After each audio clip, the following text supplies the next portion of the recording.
मानव इतिहास में ऐसे कई सीरियल किलर के नाम दर्ज हैं जिन्होंने सिलसिलेवार तरीके से लोगों को बेरहमी से मौत की घाट उतारा और लोगों के मनों में अपनी दहशत बनाई। इसके कारण जब भी कोई सीरियल किलर का नाम सुनता है तो उसके मन में डर बैठ जाता है। दुनिया भर के इतिहास को उठाकर देखें तो ऐसे सीरियल किलर की कहानियों की भरमार है। सीरियल किलर लोगों को बेरहमी से मारने के लिए पत्थर, चाकू, कुल्हाड़ी जैसे खतरनाक हथियारों का इस्तेमाल करते हैं। लेकिन क्या आपने कभी सुना है कि किसी सीरियल किलर ने सिर्फ रूमाल के सहारे लोगों को मौत की घाट उतारा हो? वो भी 1-2 नहीं, 100-200 नहीं, बल्कि 900 से ज्यादा लोगों को। इस सीरियल किलर का नाम है ठग बहराम, जिसने 900 से ज्यादा लोगों को अपने रुमाल के सहारे मौत की घाट उतार दिया था। ठग बहराम का जन्म साल 1765 में मध्य प्रदेश के जबलपुर में हुआ था। उसने 1790 से लेकर 1840 तक अंग्रेजों की नाक में दम कर दिया था। उस दौरान भारत पर ईस्ट इंडिया कंपनी का अधिकार हुआ करता था। ठग बहराम का आतंक इतना था कि अंग्रेजी हुकूमत भी उससे घबराती थी।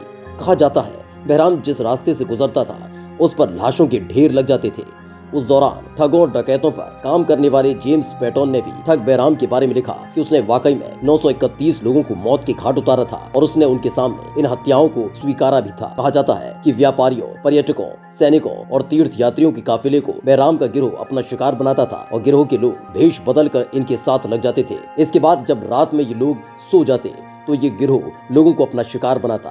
बहराम गिरोह के बारे में कहा जाता है कि जब व्यापारियों का काफिला सो जाता था तब गिरोह के लोग गीदड़ के रोने की आवाज में एक दूसरे को संकेत भेजते। इसके बाद बहराम गिरोह के बाकी लोगों के साथ वहां पहुंचता और पीले कपड़े, एक टुकड़े जिसमें एक धारदार सिक्का होता, उससे काफिले के लोगों का गला घुटकर मार दिया जाता। इस दौरान लोगों की लाशों को भी ठिकाने लगाया जाता। लगातार लोगों की गायब होने के बाद इस मामले की जांच करवाई गई और इसका जिम्मा 1809 में एक अंग्रेज अफसर कैप्टन स्लीमैन को दिया गया। कैप्टन स्लीमैन ने जांच करने के बाद खुलासा किया कि ये काम ठग बहराम का गिरोह कर रहा है और वही लोगों की हत्याएं करने के बाद उनकी लाशें तक गायब कर देता है। कैप्टन स्लीमैन ने बताया था कि ठग बहराम के गिरोह में करीब 200 लोग थे। कैप्टन स्लीमैन ने दिल्ली से लेकर जबलपुर तक गुप्तचरों का एक बड़ा जाल बिछाया था। इसके बाद गिरोह की भाषा को समझा गया। कैप्टन स्लीमैन ने खुलासा करते हुए बताया कि ठग रामोसी भाषा का इस्तेमाल करते थे। बहराम का गिरोह लोगों को खत्म करने के दौरान इस भाषा का इस्तेमाल करता था। हालांकि 10 सालों बाद जब बहराम को गिरफ्तार किया गया तब उसकी उम्र 75 साल थी और साल 1840 में बहराम को फांसी की सजा दी गई।